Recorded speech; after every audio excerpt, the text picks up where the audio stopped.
Je suis Claire, et je vais épouser cet homme à la place de ma sœur jumelle. » Dans l'église bondée, les mots résonnèrent comme un coup de tonnerre. Mathieu chancela, son visage se vidant de toute couleur. Pendant 3 éternelles secondes, le silence fut absolu, puis il s'effondra. Le bruit sourd de son corps heurtant le marbre froid rompit l'enchantement. Car tout le monde ici le savait. Sophie était morte depuis 6 mois. Le parfum du jasmin se mêlait à l'encens, créant une atmosphère presque suffocante. Les flammes des cierges vacillaient au gré de la brise qui s'infiltrait par les hauts vitraux gothiques. Claire sentait la sueur perler dans son dos, collant sa simple robe de coton à sa peau. Le tissu contrastait violemment avec le luxe des arrangements de roses blanches et l'éclat doré de l'autel. Madame Hélène poussa un cri, un son aigu qui déchira les tympans de l'assemblée. Le père Benoît laissa tomber son missel. Mais Claire n'était pas là par amour pour son beau-frère veuf, ni pour accomplir une dernière volonté romantique de sa sœur défunte. Elle était là parce qu'elle avait découvert la vérité sur cette nuit de décembre. La vérité que le docteur Alain Rousseau avait juré que personne ne connaîtrait jamais. La vérité sur ce qui s'était réellement passé dans la chambre 237 de l'hôpital Saint-Louis. Madame Hélène tremblait de manière incontrôlable, car elle avait signé les papiers qu'elle n'aurait jamais dû signer. Le père Benoît transpirait à grosses gouttes, car il était au courant du testament modifié à la dernière minute. Charlotte restait immobile au premier rang, car elle aimait Mathieu depuis 15 ans et voyait aujourd'hui ses rêves s'effondrer à jamais. Chacun détenait une pièce du puzzle. Chacun avait quelque chose à perdre. Mais cette histoire n'a pas commencé ici. Elle a débuté 6 mois plus tôt, quand Sophie fut admise pour une simple opération de l'appendicite, une intervention de routine qui devait durer 2 heures. Elle ne s'est jamais réveillée.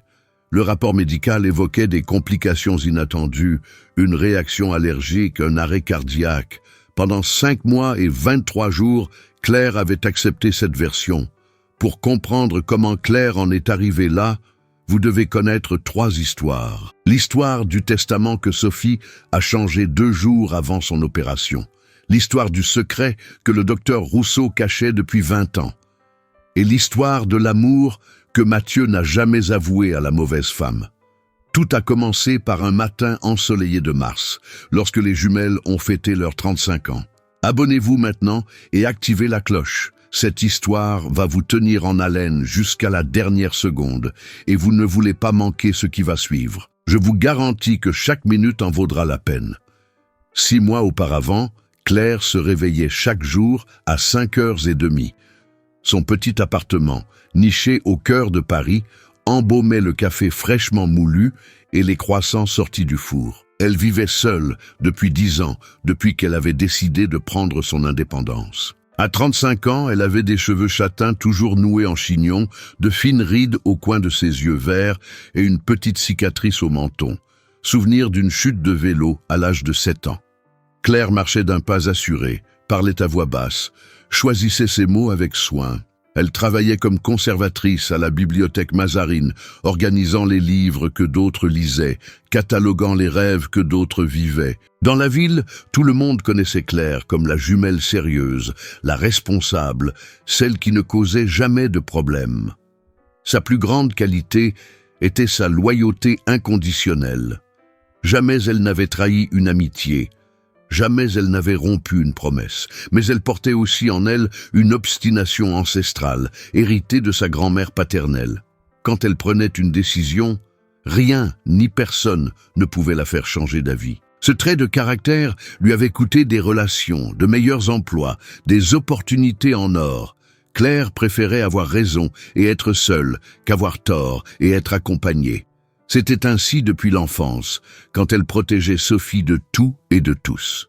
Le traumatisme qui a façonné sa personnalité est survenu à l'âge de 12 ans, lorsque les jumelles ont vu leur père se faire arrêter pour un détournement de fonds à la mairie. Ce jour-là, Claire jura qu'elle ne serait jamais vulnérable comme sa mère, qui avait pleuré pendant des mois sans comprendre où elle avait fauté. Elle a construit des murs émotionnels si hauts qu'elle-même ne parvenait plus à les escalader. Ses relations amoureuses duraient quelques mois à peine.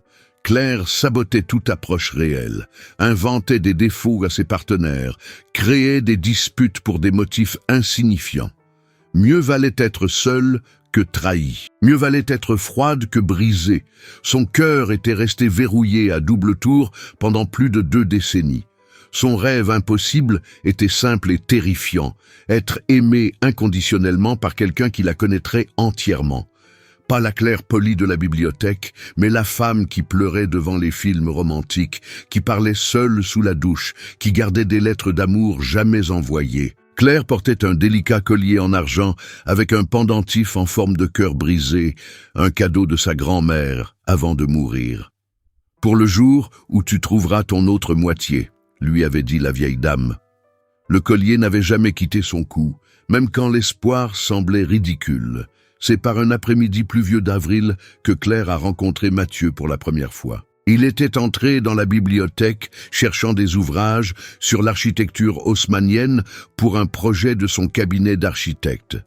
Grand, mince, les cheveux sombres parsemés de fils argentés sur les tempes, Mathieu avait 42 ans et un sourire timide qui illuminait son visage sérieux.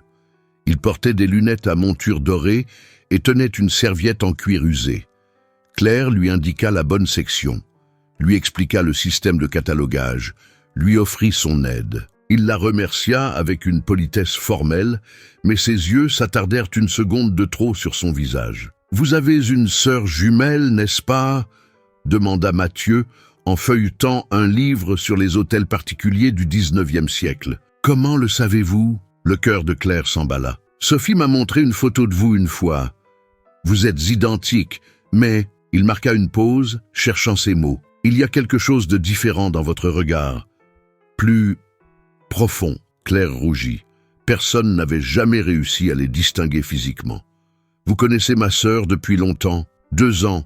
Nous travaillons ensemble occasionnellement. Elle est intense. » Et moi, Mathieu sourit. « Vous êtes un mystère. » Ils discutèrent pendant 2 heures cet après-midi-là. Mathieu lui parla de son projet de restauration d'un vieil immeuble du Marais. Claire lui parla des éditions rares de la bibliothèque. Ils se découvrirent des goûts communs, le café noir sans sucre, les films de la nouvelle vague, le bruit de la pluie sur les fenêtres. Quand la bibliothèque ferma, Mathieu lui demanda son numéro de téléphone. Claire hésita. C'était un ami de sa sœur. Cela compliquait tout. Mais quelque chose dans sa manière de demander, sans insistance, presque résignée à un éventuel refus, la poussa à noter les chiffres sur un bout de papier jauni. « Je peux vous appeler demain ?» demanda-t-il en glissant le papier dans la poche de sa chemise. « Oui », Claire fut surprise par sa propre réponse.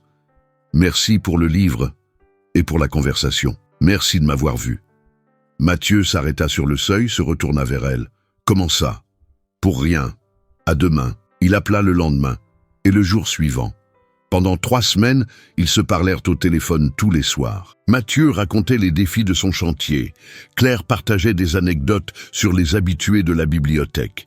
Ils riaient ensemble, créaient des blagues que seuls eux comprenaient, développaient une intimité qu'elle n'avait jamais connue. Au téléphone, loin des regards curieux, Claire s'autorisait à être elle-même. Mathieu écoutait chacune de ses paroles comme si elle était précieuse. La bibliothèque Mazarine était un édifice historique, avec de hauts plafonds ornés de moulures dorées et patinés par le temps. Des étagères en chêne sombre montaient jusqu'au plafond, créant des couloirs labyrinthiques entre les livres. Le parquet ancien grinçait discrètement sous les pas des visiteurs. D'immenses fenêtres, filtrées à la lumière de l'après-midi, projetant des faisceaux dorés qui dansaient parmi les particules de poussière en suspension. Le silence était sacro-saint, seulement rompu par le murmure des pages tournées et le tic-tac de la grande horloge murale. Claire régnait sur cet univers avec une autorité douce, connaissant chaque livre, chaque recoin, chaque visiteur régulier. Dans la hiérarchie de la bibliothèque, elle ne rendait de compte qu'au directeur, un homme de 60 ans qui ne passait que 2 fois par semaine. Claire gérait pratiquement l'endroit seule, décidant des acquisitions, du catalogage, des événements culturels. Les usagers la respectaient, les employés l'admiraient, les étudiants la sollicitaient pour leurs recherches complexes. Dans ce monde de savoir et d'ordre, Claire se sentait complète. Chaque livre à sa place, chaque fiche correctement classée, chaque règle respectée à la lettre. Là, contrairement à sa vie personnelle chaotique, tout avait un sens. Claire était parfaitement à sa place dans cet environnement. Elle préférait la compagnie des livres aux relations humaines compliquées. Les livres ne mentaient pas, ne trahissaient pas, ne brisaient pas les cœurs. Ils étaient fidèles, constants, prévisibles. Pendant des années, Claire s'était convaincue que cette vie lui suffisait. Un travail respectable, un appartement bien rangé, une routine établie. Que pouvait désirer de plus une femme? La réponse arriva sous la forme de Mathieu, remettant en question des certitudes qu'elle croyait absolues. Le premier signal d'alarme qu'elle ignora apparut un mercredi de mai. Claire trouva Sophie en larmes dans un café du quartier latin à 2 rues de la bibliothèque.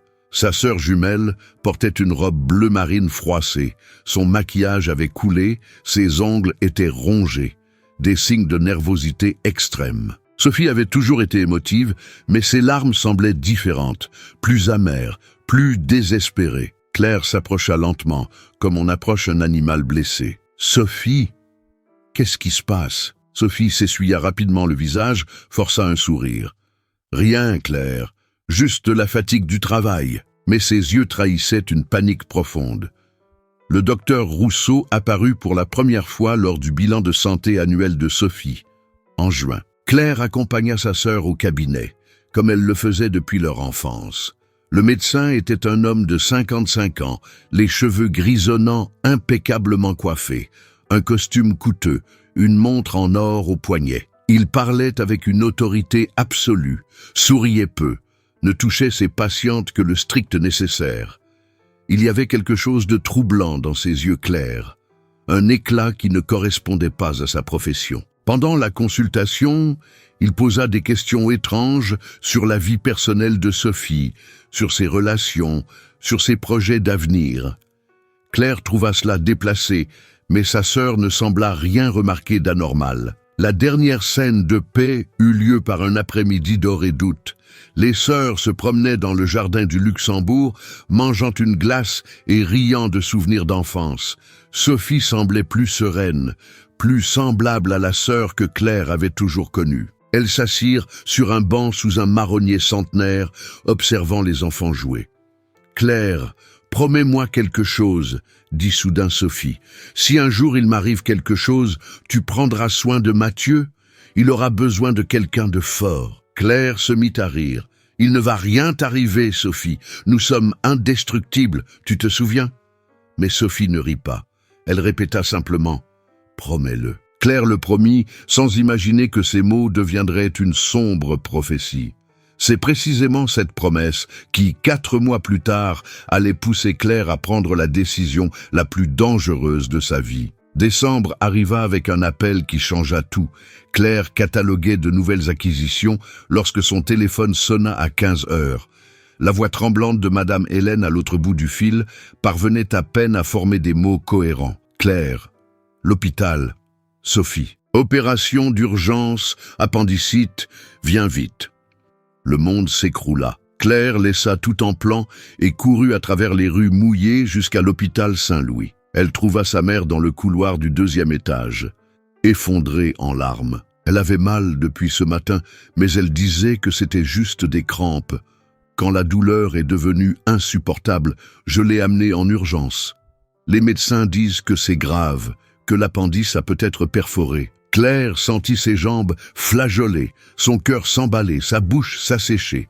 Sa sœur jumelle était son autre moitié, sa meilleure amie, sa seule vraie famille. Sophie avait toujours été la forte, la courageuse, celle qui affrontait le monde sans crainte. Voir sa mère désespérée confirma ses pires craintes. Où est-elle? Au bloc opératoire. C'est le docteur Rousseau qui l'opère. Il a dit que ça pourrait prendre plusieurs heures. Claire serra sa mère dans ses bras, sentant son parfum habituel mêlé à l'odeur hospitalière de désinfectant. Elle va s'en sortir, maman. Sophie est forte. Elle a surmonté bien pire. Mais au fond d'elle, une voix murmurait de sombres présages qu'elle tentait de faire taire. Mathieu arriva 20 minutes plus tard, encore en costume de travail, la cravate desserrée, les cheveux en désordre. Il serra Claire si fort dans ses bras, comme pour la protéger de toute la douleur du monde. « L'hôpital m'a prévenu, comment va-t-elle » Claire expliqua le peu qu'elle savait. Appendicite aiguë, chirurgie d'urgence, docteur Rousseau aux commandes. Mathieu fronça les sourcils en entendant le nom du médecin. « Docteur Rousseau, tu es sûr? Tu le connais? J'ai entendu parler de lui. Pas vraiment en bien. » Madame Hélène intervint. « C'est le meilleur chirurgien de Paris. Sophie va s'en sortir. » Mais Mathieu resta silencieux, une ombre d'inquiétude traversant son visage. Pendant l'attente interminable, Claire découvrit des choses sur elle-même qu'elle aurait préféré ne jamais savoir. Comment la possibilité de perdre quelqu'un révélait le véritable amour. Comment la peur pouvait paralyser complètement une personne. Comment la prière jaillissait naturellement des lèvres, même après des années de scepticisme. Elle arpenta les couloirs pour tenter de dépenser l'énergie nerveuse qui bouillonnait en elle. But du café insipide au distributeur automatique. Lut 3 fois le même magazine sans en absorber un seul mot. Observa d'autres familles vivre leur propre drame. L'hôpital était un univers de douleur concentrée, où l'espoir et le désespoir dansaient ensemble une valse macabre. Les heures s'étirèrent comme des décennies. 18 heures devinrent 19 heures, puis 20 heures. Claire commença à tout remettre en question. Pourquoi l'opération durait-elle si longtemps? L'appendicite n'était-elle pas une intervention simple? Le docteur Rousseau était-il vraiment compétent? Aurait-il dû emmener Sophie dans un autre hôpital? Son esprit créait des scénarios apocalyptiques qu'elle tentait de repousser sans succès. Mathieu restait à ses côtés, lui tenant la main, lui offrant de l'eau, lui murmurant des mots de réconfort. Durant ces heures d'angoisse, Claire ressentit quelque chose de nouveau, la sensation de ne pas être seule au monde. À 21h30, le docteur Rousseau apparut dans le couloir. Son visage était trop grave pour annoncer de bonnes nouvelles. Claire sentit son estomac se nouer avant même qu'il n'ouvre la bouche. La famille de Sophie Lefebvre, les 3 se levèrent comme des automates. L'opération a été compliquée. L'appendice avait perforé, provoquant une péritonite généralisée. Nous avons fait notre possible, mais elle a développé une réaction allergique sévère à l'anesthésie. Son cœur s'est arrêté pendant l'intervention. Le monde s'arrêta. Claire entendait les mots, mais ils n'avaient aucun sens. Réaction allergique? Cœur arrêté? Cela ne pouvait pas arriver. Nous avons réussi à la réanimer, mais il y a eu des complications neurologiques. Elle est en coma artificiel en soins intensifs. Les prochaines 48 heures seront décisives. Madame Hélène s'effondra sur une chaise, sanglotant de manière incontrôlable. Mathieu serra Claire dans ses bras, qui restaient figés, traitant l'information. Coma artificiel. Complications neurologiques. 48 heures décisives. Les mots résonnaient dans son esprit comme des balles ricochant. « Je peux la voir ?» réussit enfin à articuler Claire. Seulement la famille directe, quelques minutes. Le docteur Rousseau les conduisit à travers les couloirs aseptisés jusqu'à l'unité de soins intensifs, où Sophie gisait, connectée à des machines qui clignotaient et bipaient sans cesse. Claire faillit ne pas reconnaître sa sœur. Le visage enflé, la peau jaunâtre, les cheveux collés à son crâne moite.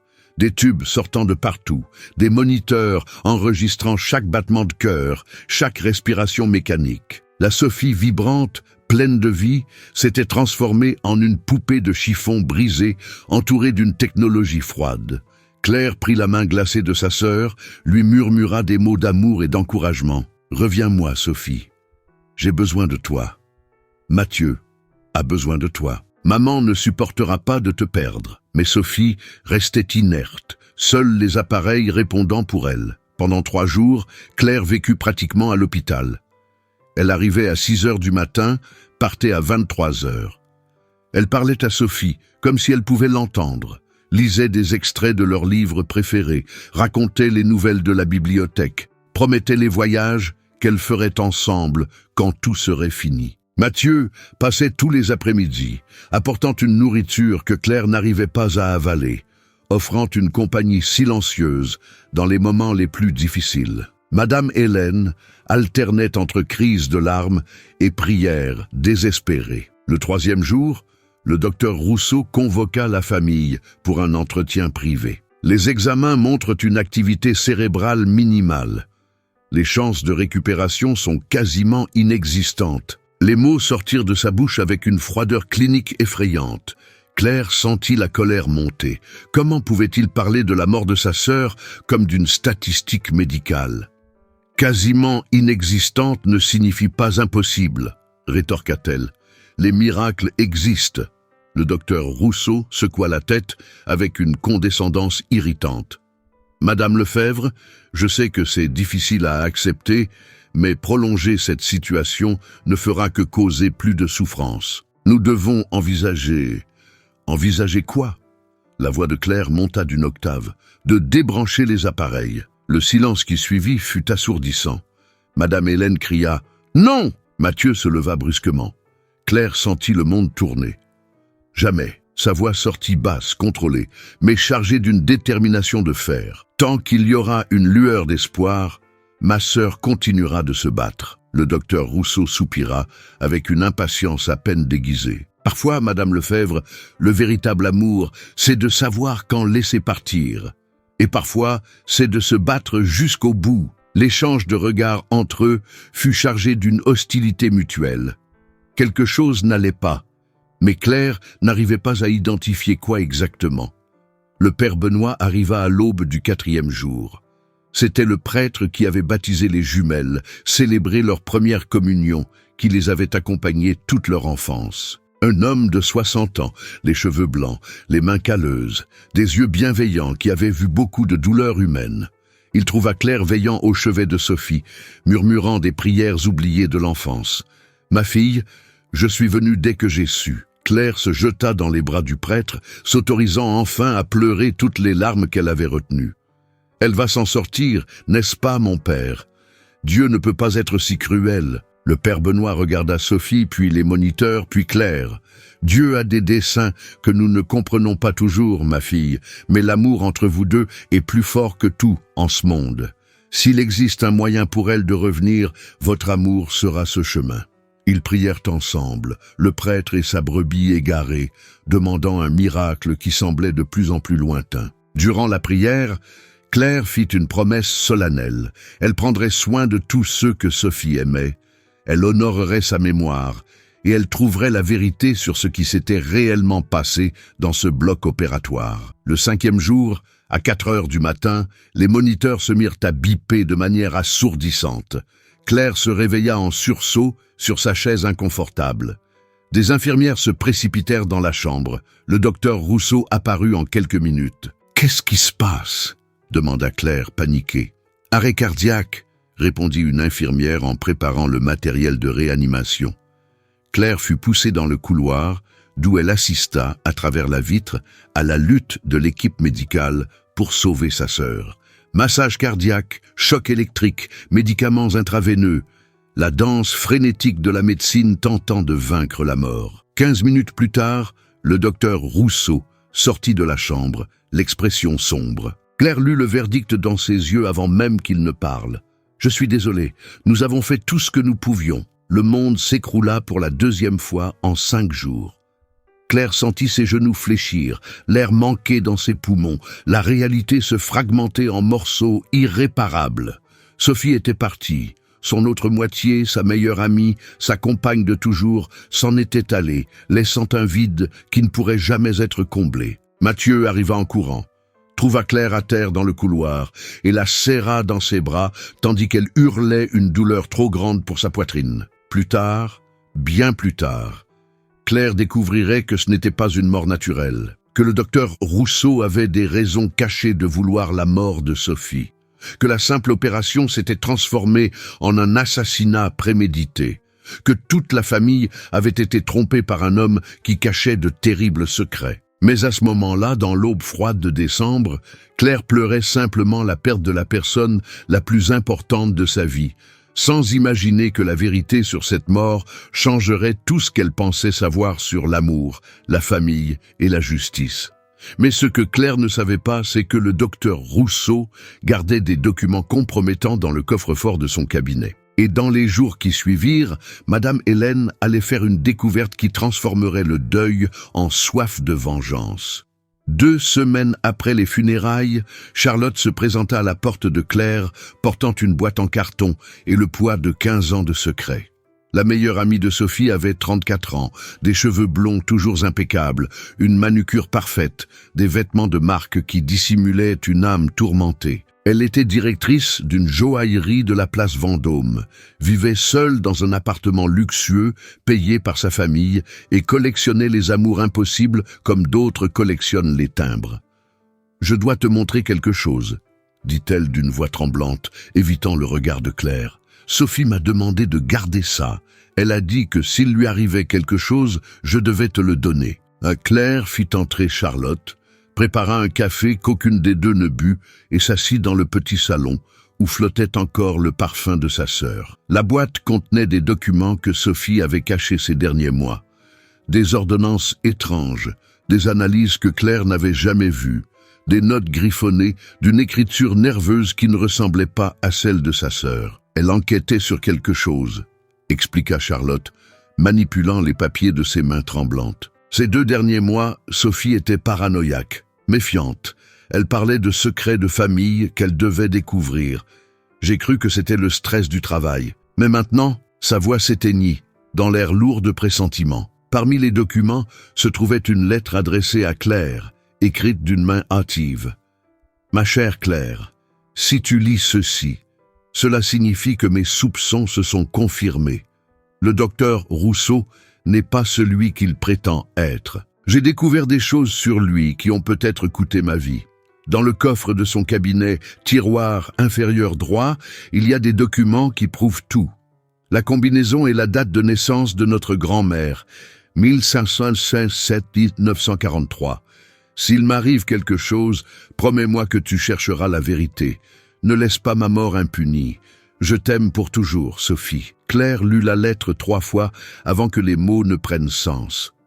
Sophie savait qu'elle était en danger. Elle connaissait son assassin. Elle avait laissé des indices pour que justice soit faite. Charlotte restait silencieuse, observant les émotions se succéder sur le visage de Claire. Douleur, confusion, colère, détermination.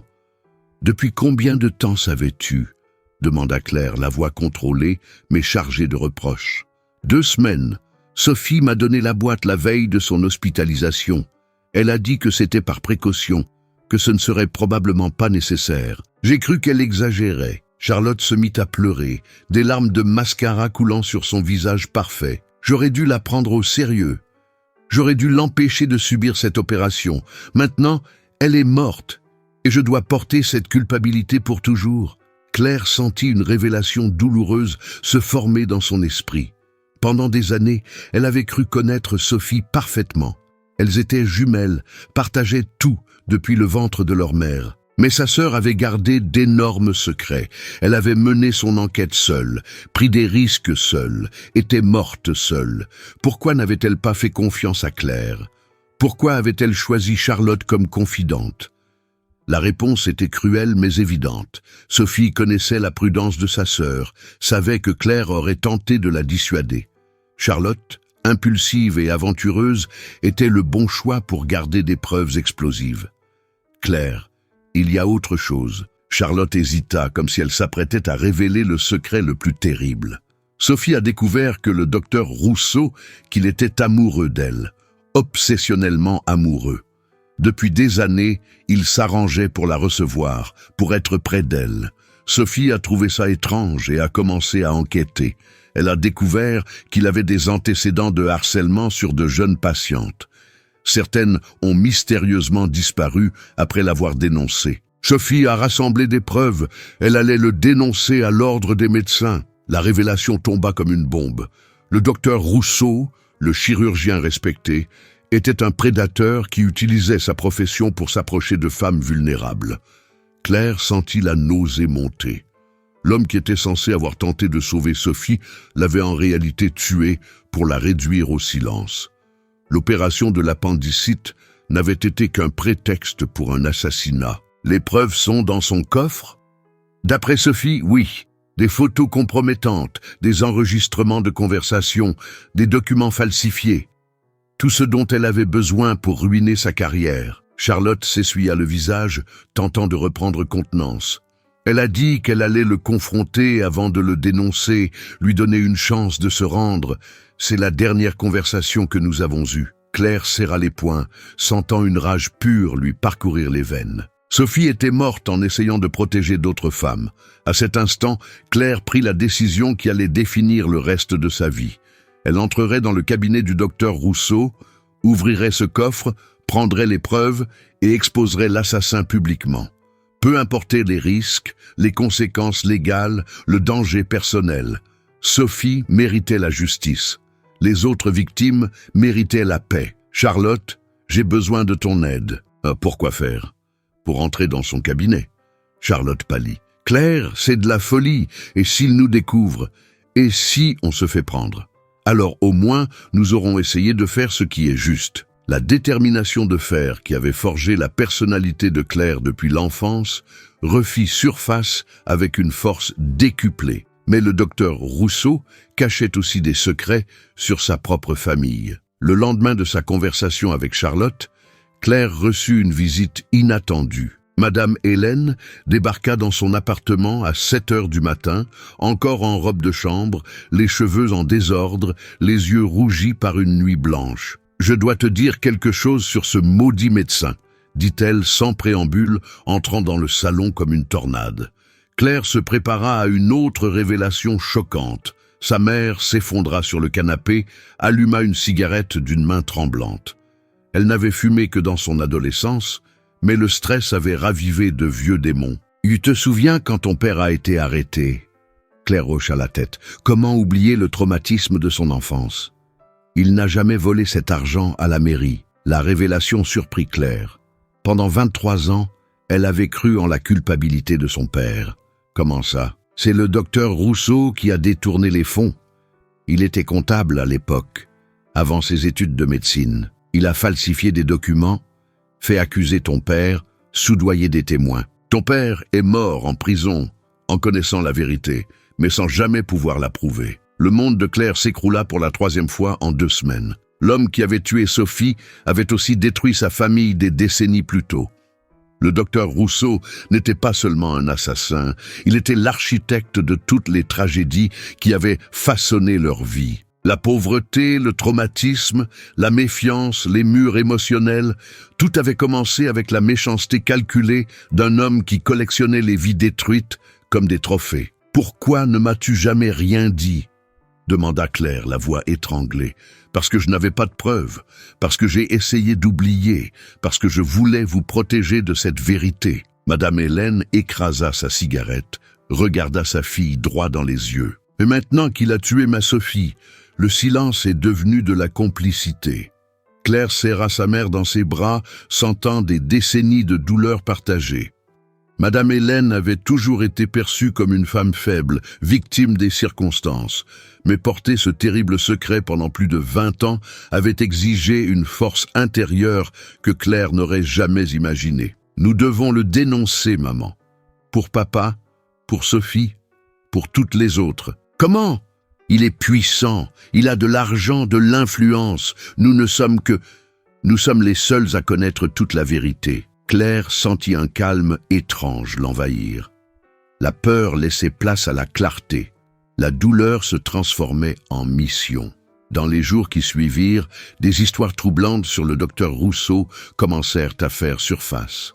Une ancienne employée de l'hôpital contacta Claire après avoir appris la mort de Sophie. Elle raconta que le médecin avait des comportements étranges avec les jeunes patientes, que plusieurs infirmières s'étaient plaintes de harcèlement, que la direction avait toujours étouffé les plaintes car le docteur Rousseau faisait de généreux dons à l'hôpital. Il choisissait des femmes vulnérables, sans soutien familial, sans les moyens de se battre en justice, expliqua l'infirmière à la retraite. Votre sœur était différente. Elle vous avait, vous. C'est pour ça qu'il a dû la tuer. La presse locale commença à s'intéresser à l'histoire après que Claire eut contacté un journaliste d'investigation. Le reporter, spécialisé dans les affaires de corruption médicale, fut fasciné par les ramifications du cas Rousseau. « Si nous obtenons des preuves concrètes, ce sera le scoop de l'année », dit-il lors d'une rencontre secrète dans un café discret. Un médecin qui tue des patientes, qui falsifie des documents, qui détruit des familles depuis des décennies. C'est digne d'un documentaire. Claire sentit l'espoir renaître. La vérité commençait à gagner des alliés, à prendre de la force. Mais la pression sociale grandissait également contre Claire. Les voisins chuchotaient sur la sœur perturbée qui n'accepte pas la mort de sa jumelle. Les collègues suggéraient un arrêt maladie, un suivi psychologique. « Vous êtes obsédée, Claire », lui dit le directeur de la bibliothèque. « Sophie est morte de complications chirurgicales. C'est tragique, mais ça arrive. Vous devez faire votre deuil, pas créer des théories du complot. » L'incrédulité générale la blessait plus qu'elle ne l'aurait cru. Comment les gens pouvaient-ils être si aveugles? Le père Benoît fut le premier à la croire sans réserve. Lors d'une confession privée dans l'église vide, elle lui raconta tout. Le prêtre écouta en silence. « J'ai toujours su qu'il y avait quelque chose de malsain chez cet homme, » dit-il, quand Claire eut terminé. Ces dernières années, plusieurs familles de la paroisse ont perdu leurs filles dans des circonstances suspectes. Toutes étaient ses patientes, toutes sont mortes après des interventions bénignes. Cette validation lui donna la force dont elle avait désespérément besoin. « Que comptez-vous faire, ma fille ? Entrer dans son cabinet, prendre les preuves, tout exposer ?» Le père Benoît resta silencieux un long moment. « C'est dangereux. S'il vous découvre, alors je mourrai en essayant d'obtenir justice.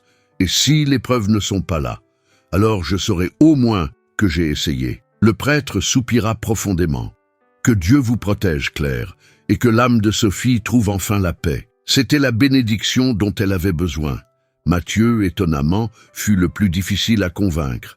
Lors d'un dîner tendu dans son appartement, Claire lui révéla tout. Il écouta en silence, le visage de plus en plus pâle. « Claire, c'est de la folie, » dit-il finalement. « Même si c'est vrai, s'introduire dans son cabinet est un délit. Tu pourrais aller en prison. Je préfère la prison à la liberté de l'assassin de Sophie. Et si tu te trompais? Et si Sophie était vraiment morte de complications ?» La question la blessa comme un coup de poing. « Tu ne me crois pas? Je crois que tu souffres trop pour penser clairement. » La discussion s'envenima. Il tenta d'être rationnel. Elle défendit ses découvertes avec passion. Il parla de risques légaux, elle de justice morale. « Sophie t'avait fait confiance à toi aussi », explosa Claire. Dans sa lettre, elle a écrit que tu connaissais les risques. Mathieu pâlit. Quelle lettre? Claire sortit la lettre, lut à haute voix le passage le mentionnant. Sophie t'a parlé du docteur Rousseau. Tu savais qu'il était dangereux et tu l'as laissé se faire opérer par lui. L'accusation flotta dans l'air comme un poison. Mathieu baissa la tête, vaincu. Elle m'en a parlé la veille. Elle a dit que le docteur Rousseau était obsédé par elle, qu'elle allait le confronter après l'opération. Je lui ai demandé d'annuler, mais elle a dit qu'il était trop tard. Des larmes coulèrent sur son visage. J'ai cru qu'elle exagérait, que c'était de la paranoïa. Si je l'avais prise au sérieux, Dieu aurait pu la sauver. Claire termina la phrase qu'il n'arrivait pas à prononcer. Le silence qui suivit fut chargé de culpabilité partagée et d'amour perdu. Mais Claire ne savait pas que Mathieu avait caché à la famille un détail crucial sur les dernières volontés de Sophie. Et en 24 heures, cette information allait complètement changer ses plans pour la confrontation avec le docteur Rousseau. Dites-moi dans les commentaires depuis quelle ville vous regardez. Vraiment, je lis tout et je tiens à répondre avec soin à ceux qui prennent le temps de commenter. Laissez un like aussi. L'intrusion dans le cabinet eut lieu un mardi soir pluvieux, 3 mois après la mort de Sophie. Claire avait tout planifié méticuleusement. Charlotte avait obtenu une copie de la clé auprès de la femme de ménage, trouvé le créneau horaire où l'immeuble était vide, préparé des itinéraires de fuite. Mathieu, toujours réticent, avait accepté de monter la garde à l'extérieur. À 23 heures, Claire pénétra dans l'immeuble de bureau, monta 6 étages par l'escalier pour éviter les caméras de l'ascenseur et ouvrit la porte du cabinet d'une main tremblante. Le couloir sombre sentait les produits de nettoyage et les secrets enfouis. Le cabinet du docteur Rousseau était trop luxueux pour être honnête. Mobilier en cuir, œuvres d'art au mur, un tapis persan qui valait plus que l'appartement de Claire. Elle traversa la réception, entra dans le bureau privé et trouva le coffre-fort exactement là où Sophie l'avait indiqué. Tiroir inférieur droit de la bibliothèque en acajou. Claire composa le code avec des doigts tremblants.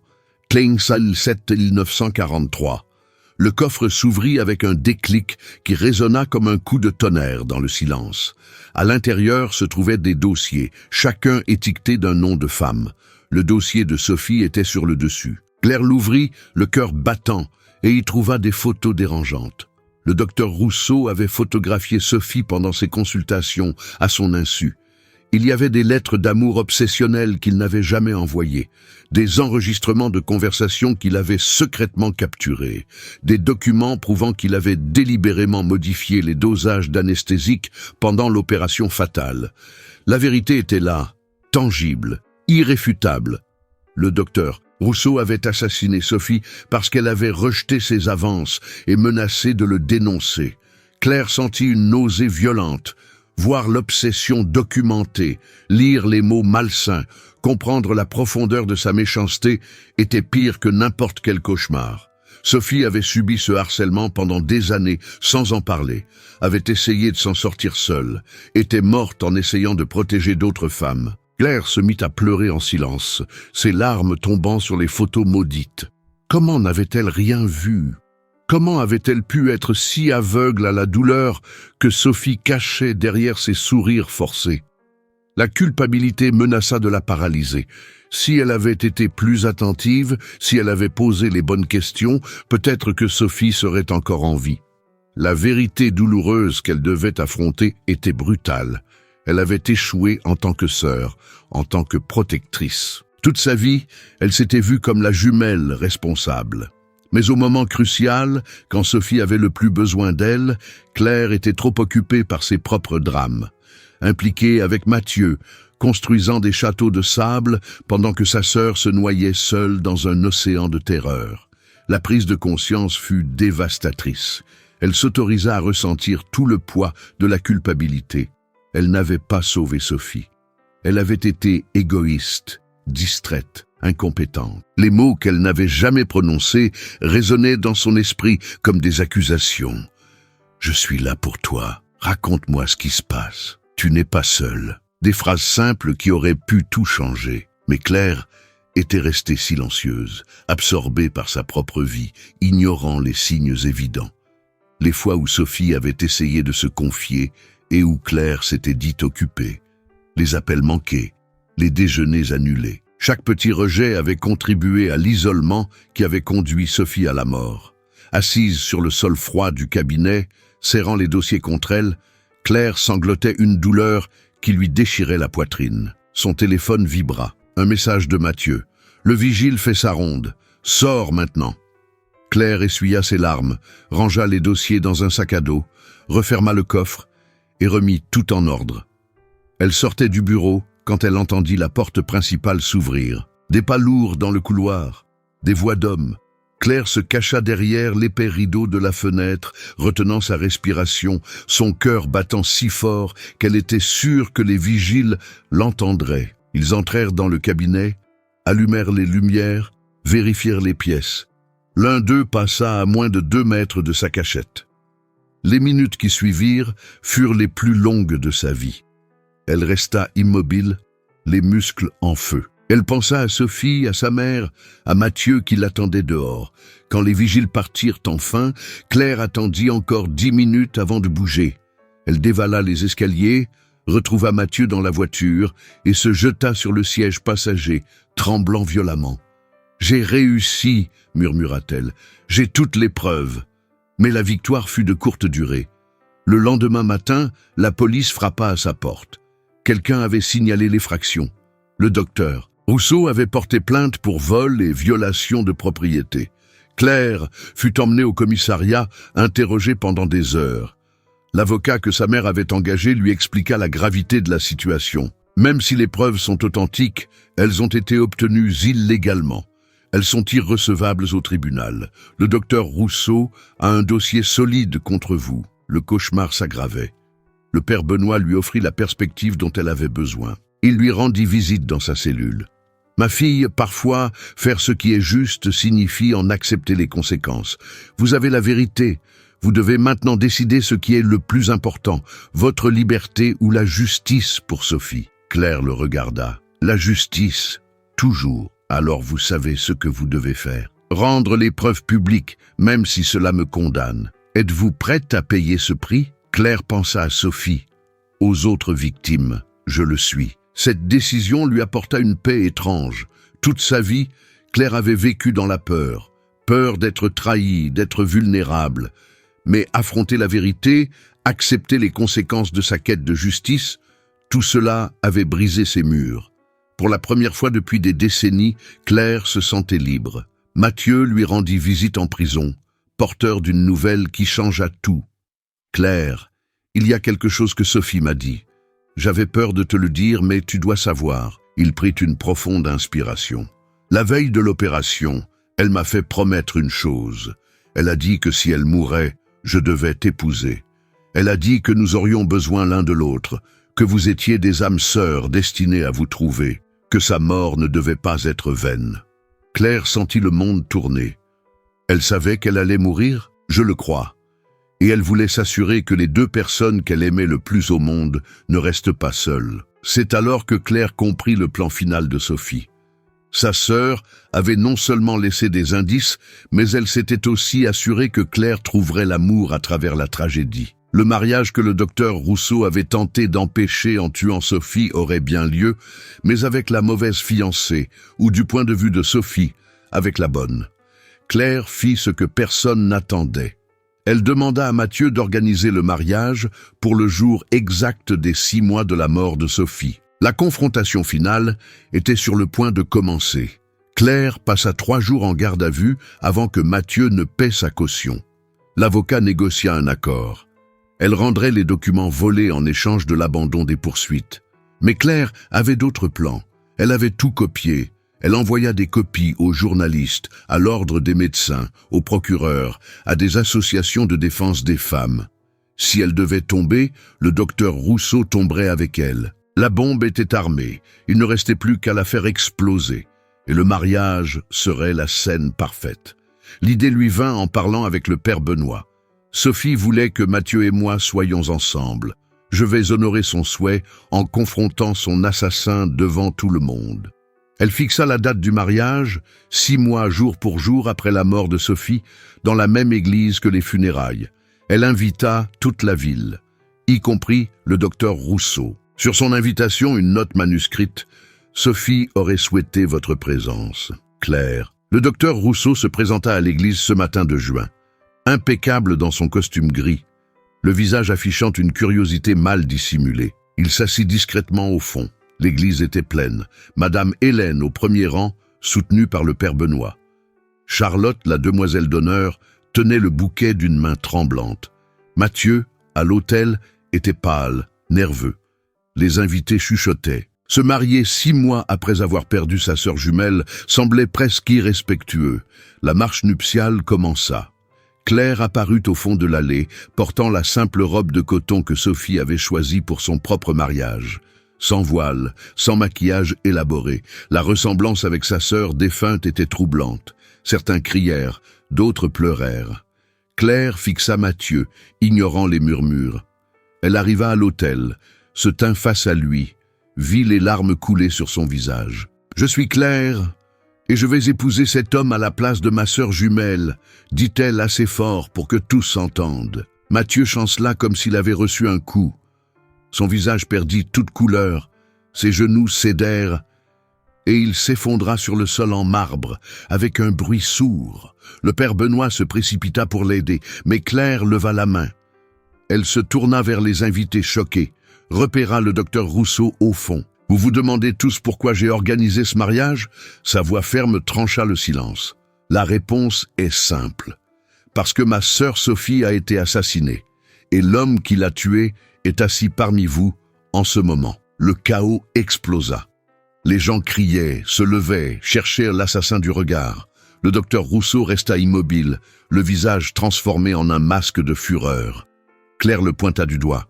« Docteur, Alain Rousseau, chirurgien respecté de cette ville, a tué ma sœur parce qu'elle a découvert qu'il était un prédateur sexuel qui utilise sa profession pour harceler ses patientes. » Le médecin se leva brusquement. « C'est une accusation absurde. Vous assistez à l'effondrement mental d'une femme. » Mais Claire était prête. Elle fit un signe à Charlotte, qui ouvrit un sac et commença à distribuer des copies des documents volés. Mathieu, enfin revenu à lui, se leva. Ses yeux croisèrent ceux de Claire, et il y lut non pas de la colère, mais de l'admiration. Il se plaça à ses côtés. « C'est la vérité, » dit Mathieu d'une voix forte. « Sophie m'a parlé du harcèlement. J'ai essayé de la convaincre d'annuler l'opération avec ce médecin, mais elle voulait le confronter. C'est la dernière fois que je lui ai parlé. » Son témoignage valida les accusations de Claire. Des murmures d'horreur se répandirent dans l'église à mesure que les invités lisaient les documents. Le docteur Rousseau tenta de fuir, mais trouva la porte bloquée par 2 policiers que Claire avait secrètement invités. Le commissaire entra avec un mandat d'arrêt. « Docteur Alain Rousseau, vous êtes en état d'arrestation pour homicide volontaire, harcèlement sexuel et falsification de documents médicaux. » Le médecin hurla, menaça, mais les preuves étaient irréfutables. Photos, enregistrements, témoignages d'autres victimes qui trouvaient enfin le courage de parler. Claire le regarda se faire menotter, emmenée hors de la même église où elle avait enterré Sophie 6 mois plus tôt. La justice ne la ramènerait pas, mais elle empêcherait d'autres tragédies. Madame Hélène monta sur l'autel, serra Claire dans ses bras. « Ma fille courageuse » murmura-t-elle, « Sophie serait si fière de toi. » Charlotte se joignit à l'étreinte. Le père Benoît bénit les 3 femmes. Les invités, d'abord choqués, se mirent à applaudir. Une ovation. Claire n'était pas folle. Elle était une héroïne. Mathieu prit les mains de Claire. « Veux-tu vraiment le faire? M'épouser ici, maintenant ?» Claire sourit pour la première fois en 6 mois. Sophie l'a planifié. Elle savait que nous aurions besoin l'un de l'autre. Je ne manquerai pas à sa dernière volonté. Le père Benoît, retrouvant sa contenance, se racla la gorge. « Eh bien, puisque nous sommes tous ici, et que la mariée est ravissante, je suggère de procéder à la cérémonie. À moins que quelqu'un ne s'y oppose. » Silence. La cérémonie fut la plus étrange et la plus belle que cette église ait jamais connue. Quand le père Benoît demanda à Claire si elle acceptait Mathieu, elle répondit d'une voix ferme. « Je le veux, pour moi, pour Sophie et pour toutes les femmes qui n'ont pas pu dire non. » Mathieu, à son tour, promit de l'aimer et de l'honorer, portant le souvenir de Sophie comme une bénédiction, non comme un fardeau. Dehors, les journalistes attendaient. Le scandale était national. L'ordre des médecins annonça une enquête immédiate. D'autres victimes du docteur Rousseau commencèrent à se manifester. Ce qui avait commencé comme une vengeance personnelle se transforma en un mouvement social. La mort de Sophie, bien que tragique, sauverait d'innombrables vies. Mais l'histoire ne se termine pas par une victoire, car 3 mois plus tard, les conséquences inattendues de ce mariage-confrontation devaient encore être affrontées. 9 mois après le mariage qui avait secoué le pays, Claire se réveillait à 6 heures du matin dans la maison qu'elle partageait désormais avec Mathieu. Le petit appartement parisien avait été remplacé par une jolie maison en banlieue, avec un jardin où elle cultivait des roses blanches, les préférées de Sophie. Sa routine avait complètement changé. Elle travaillait toujours à la bibliothèque, mais consacrait aussi ses après-midi à donner des conférences dans les universités sur les violences médicales. Elle était devenue, sans le prévoir, une voix importante pour la protection des femmes. Madame Hélène avait enfin trouvé la paix. Elle avait emménagé dans la maison voisine et s'occupait du jardin avec une dévotion quasi religieuse. Les fleurs qu'elle plantait étaient des offrandes silencieuses à Sophie et à son mari, injustement condamnés des décennies plus tôt. La réhabilitation posthume du père de Claire et Sophie eut lieu 4 mois après l'arrestation du docteur Rousseau. La famille Lefebvre avait enfin lavé son nom. Charlotte s'était mariée avec le journaliste d'investigation. Leur relation était née au milieu du scandale, et Claire fut leur témoin de mariage. Charlotte travaillait maintenant comme porte-parole pour une association d'aide aux victimes d'abus médicaux. Son amour secret pour Mathieu s'était transformé en une amitié sincère. Le père Benoît célébra la première messe en mémoire de Sophie pour le premier anniversaire de sa mort. L'église était remplie non seulement de proches, mais aussi de dizaines de femmes dont la vie avait été sauvée grâce au courage de Claire. Chacune apporta une rose blanche. Le prêtre parla de sacrifice, de la façon dont certaines âmes viennent au monde pour éclairer le chemin des autres.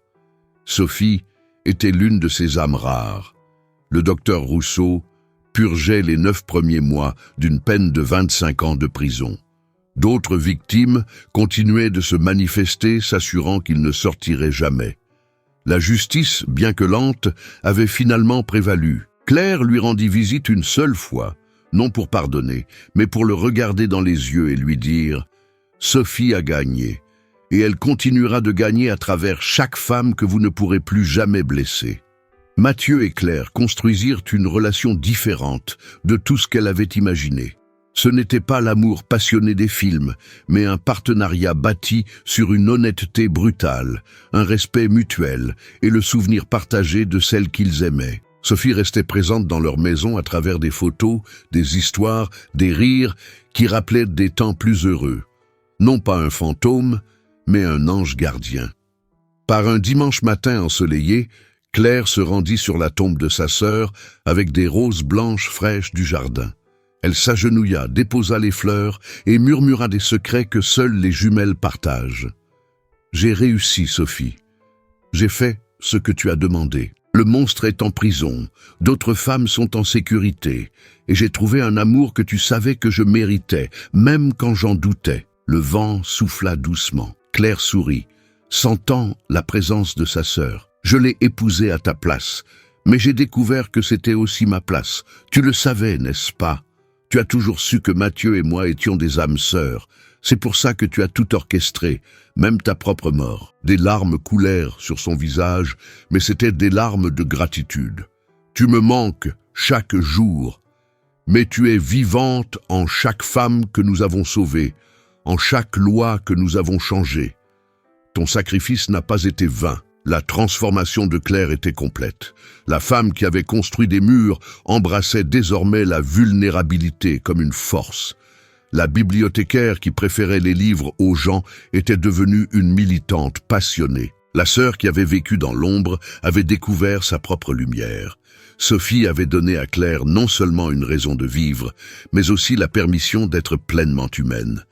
Et vous ? Avez-vous déjà dû affronter une vérité douloureuse que tout le monde préférait ignorer?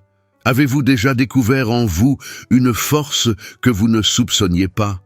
Parfois, les plus grandes transformations naissent des pertes les plus dévastatrices. Partagez votre expérience dans les commentaires. Racontez-nous l'histoire de quelqu'un que vous avez perdu, mais qui continue d'inspirer vos choix.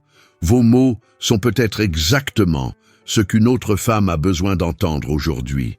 Car des histoires comme celle de Claire et Sophie nous rappellent que nous ne sommes jamais vraiment seuls et que le véritable amour transcende même la mort. Abonnez-vous à la chaîne, laissez votre like, activez la cloche pour ne manquer aucune histoire. La semaine prochaine, l'histoire d'une femme qui a découvert que son mari parfait cachait une famille secrète. Et la vengeance qu'elle a planifiée fut plus douce que quiconque aurait pu l'imaginer. Souvenez-vous, vous êtes plus forte que vous ne l'imaginez. À bientôt.